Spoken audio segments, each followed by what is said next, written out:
जो भी हरिश्चंद्र महाराज इस प्रकार के स्वप्न को देखते हैं उनकी निद्रा जो है भंग हो जाती है और अपने मुख मलिन करके अपनी रजवास में आते हैं।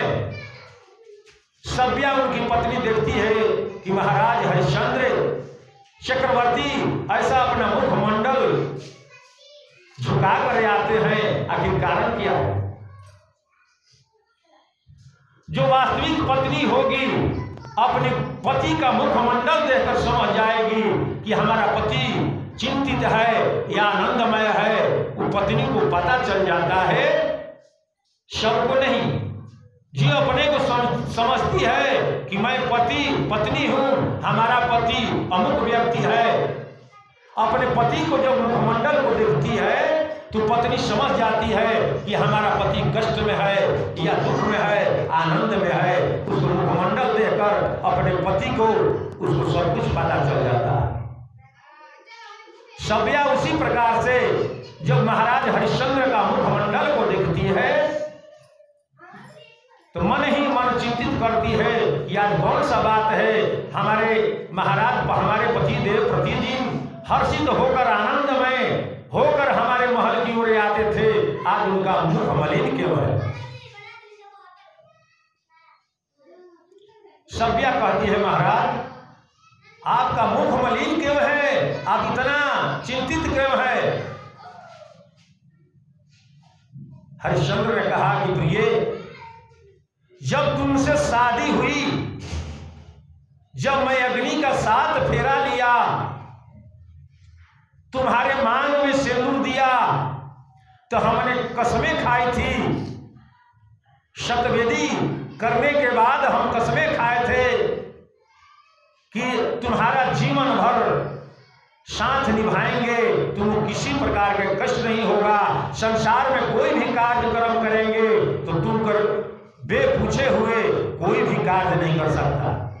मैं वचन देता हूं, लेकिन क्या करे प्रिय, तुमसे बेबुझत मैंने अपने सारे राजपाट विश्वामित्र को दान कर दिए। सभ्या कहते कि महाराज कहां है विश्वामित्र? हरिश्चंद्र ने कहा कि प्रिय, मैं ब्रह्म मुहूर्त में सोया हुआ था, मैं उसी समय स्वप्न देखा, और ब्रह्म मुहूर्त का स्वप्न कभी गलत नहीं होता। आज भी है 3 से लेकर 4 के अंदर में 3 बजे से लेकर 4:30-5 बजे तक जो स्वप्न देखते हैं लगभग 99% सत्य होता है। देहाती भाषा में कहल जाला कि सुबह के सपना सही होला। हरिश्चंद्र ने कहा कि प्रिय, मैं ब्रह्म मुहूर्त में जो स्वप्न देख चुका हूं वो ब्रह्म मुहूर्त का स्वप्न कभी गलत नहीं हो सकता। उनकी पत्नी जो है सभ्या हंसने लगती है कि महाराज आप भी क्या बात करते हैं, सपना तो सपना होता है। हरिश्चंद्र ने कहा कि नहीं प्रिय, सपना कभी अपना हो जाता है और अपना जो है कभी सपना हो जाता है। सभ्या कहती कि बात चिंता मत करें, चिंता करने की कोई बात नहीं है, अब चिंता ना करें, चलिए अपना कार्यक्रम करें, शौच क्रिया करके आप निवृत्त हो जाएं। जो ही पति और पत्नी हरिश्चंद्र सभ्या आपस में बात कर रहे हैं कि उधर दरवाजे पर दरबान आकर खड़ा हो गया, महाराज की जय हो। हरिश्चंद्र कहा कि क्या बात है महाराज, आपके दरवाजे में ब्रह्म ऋषि विश्वामित्र पधारे हुए हैं। ब्रह्म ऋषि विश्वामित्र के नाम सुनते ही सभ्या भी चौंक गई और हरिश्चंद्र भी चौंक गए, दौड़ कर गए और उनको बिठाए, उनकी चरण पादुका चरणों को धोए, चरण धोकर उनके जलहार किए, अपने घरों में छिड़कवाए और बोले कि बोलिए महाराज, मैं आपको क्या सेवा कर सकता हूं, कौन सी सोना चांदी धन आवश्यकता गौ किस चीज का आवश्यकता है, क्या चाहिए आपको? विश्वामित्र ने कहा कि अरे मूर्ख, तू अपने सारे राजपाट हमको संकल्प में दान दे दिया है और कह रहे हो कि क्या चाहिए, तुम्हारे पास है क्या? ये राजपाट सब मेरा है, तुम्हारे पास है क्या कि हमको दान दोगे? अगर दान देना हो, तुमको दान देना है तो जितना दान दिए हो उसका उपदान दो। दान सब लोग नहीं जानते हैं। ब्राह्मण को या किसी पूजा पाठ का जब दान दिया जाता है तो उसके साथ उपदान जरूर अवश्य देना चाहिए, चाहे जो भी हो।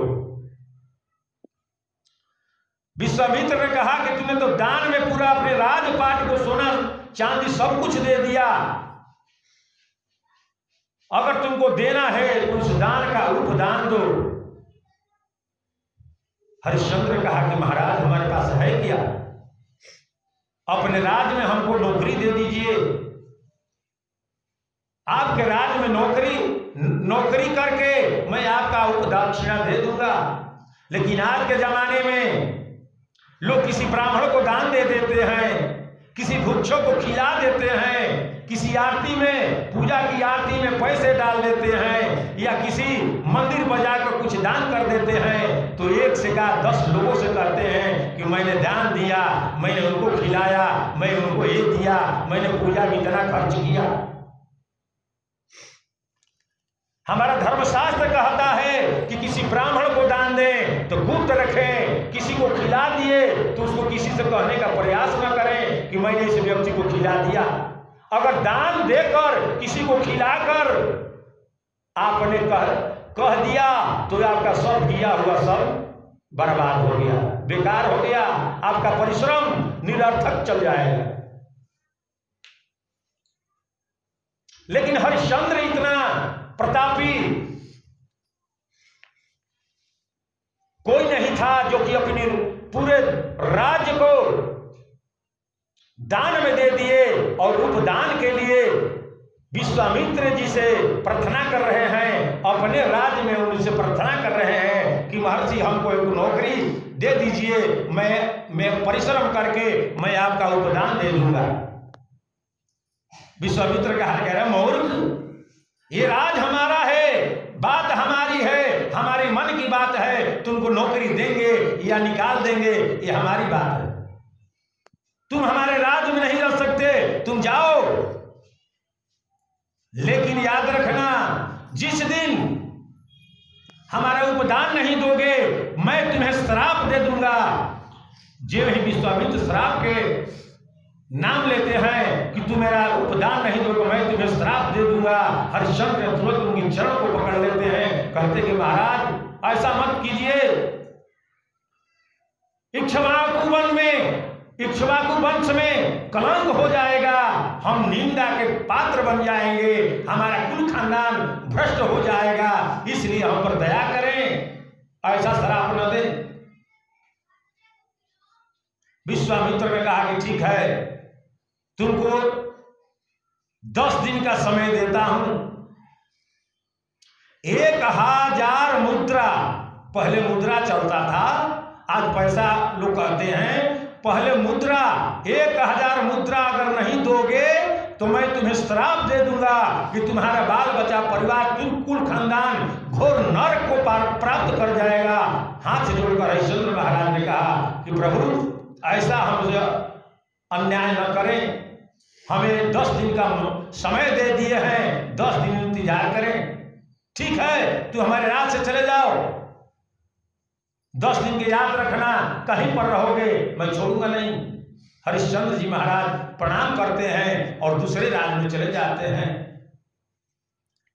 वस्त्र को त्याग कर देते हैं, एक भिक्षु के भांति वस्त्र को धारण करते हैं और अपने पत्नी और अपने पुत्र रोहित के साथ में धीरे से चल देते हैं, आगे जाते हैं दूसरे राज्य में, पलदारी का काम करते हैं, पलदार बन जाते हैं, माथे पर बुढ़िया ढोते हैं, उनकी पत्नी घर में जाकर दूसरे के यहाँ काम करती है, जो कि राज रानी है, आज दूसरे के घर में नौकर बनी हुई है।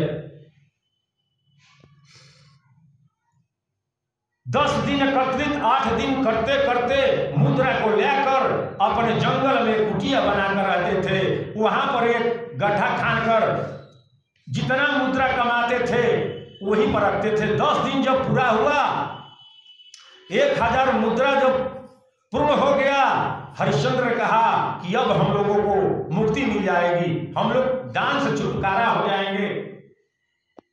विश्वामित्र ने जब देखा कि 10 दिन पूरा होने वाला है, तो अपने रूप बदलकर उस रखे हुए हरिश्चंद्र को धन को चुरा लिया। और चुराने के बाद आगे से निकल कर आते हैं और कहते हैं कि राजन, आज 10वां दिन है, दक्षिणा का 10वां दिन है, तुम दान दे दो। हरिश्चंद्र ने प्रणाम किया, कहा कि महाराज, हे गुरुदेव, हे महर्षि, चलिए मैं अपने कुटिये में आपका मुद्रा लेकर रखे हैं, मजदूरी करके चलिए ले लीजिए। हरिश्चंद्र महाराज अपनी पत्नी अपने पुत्र के साथ आते हैं, उधर गड्ढे को खोलते हैं तो देखते हैं इस गड्ढे में कुछ नहीं है। हरिश्चंद्र महाराज माथा ठोकते हैं, उनकी पत्नी रोने लगती है कि महाराज ये कौन सा आपत्ति आ पड़ा है। विश्वामित्र ने कहा कि तुम हमसे झूठ बोल रहे हो, छल कर रहे हो। हरिश्चंद्र ने कहा कि नहीं।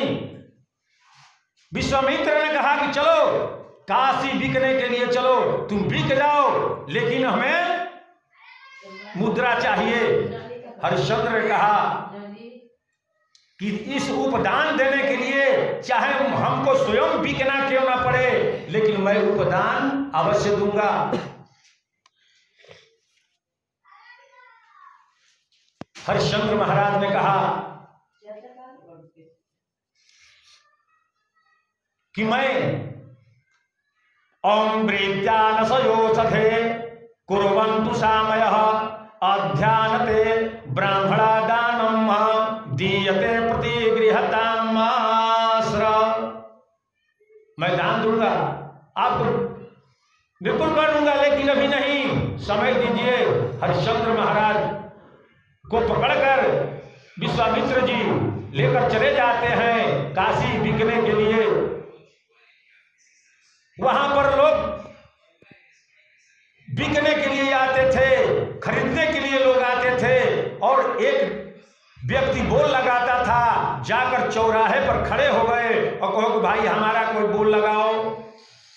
पत्नी ने हाथ जोड़कर कही, नहीं नहीं स्वामी, अगर हमसे पहले आप बिकते हैं तो हमारे पति प्रथा में दाग लग जाएगा कि पति को रहते हुए, पत्नी को रहते हुए पति अपने आप को बेच दिया। इसलिए पत्नी का धर्म है कि सबसे पहले अपना शरीर त्याग करे, उसके बाद पति का जो होगा सो देखा जाएगा, लेकिन हमारे रहते आप नहीं बिक सकते। चांद टरे सूरज टरे अटरे जगत व्यवहार, अपै दृढ़ हरिश्चंद्र का अडोले न सत्य विचार। हरिश्चंद्र ने कहा कि तुम चिंता मत करो, अभी हम हैं, पति के रहते हुए पत्नी नहीं बिकेगी। पत्नी जाकर चौराहे पर खड़े हो जाती है और कहती कि मेरा बोल लगाओ। अरे कौन हमें खरीदना चाहता है, मुझे बोल लगाओ। एक व्यक्ति ने आया, एक ब्राह्मण ने आया कि मैं इस स्त्री को 500 मुद्रा दूंगा। 500 मुद्रा देकर ब्राह्मण सभ्या को लेकर जाने लगा। उसका पुत्र रोहित रोने लगा कि मैया हमको छोड़कर मत जाओ, मैं किसके सहारे रहूंगा।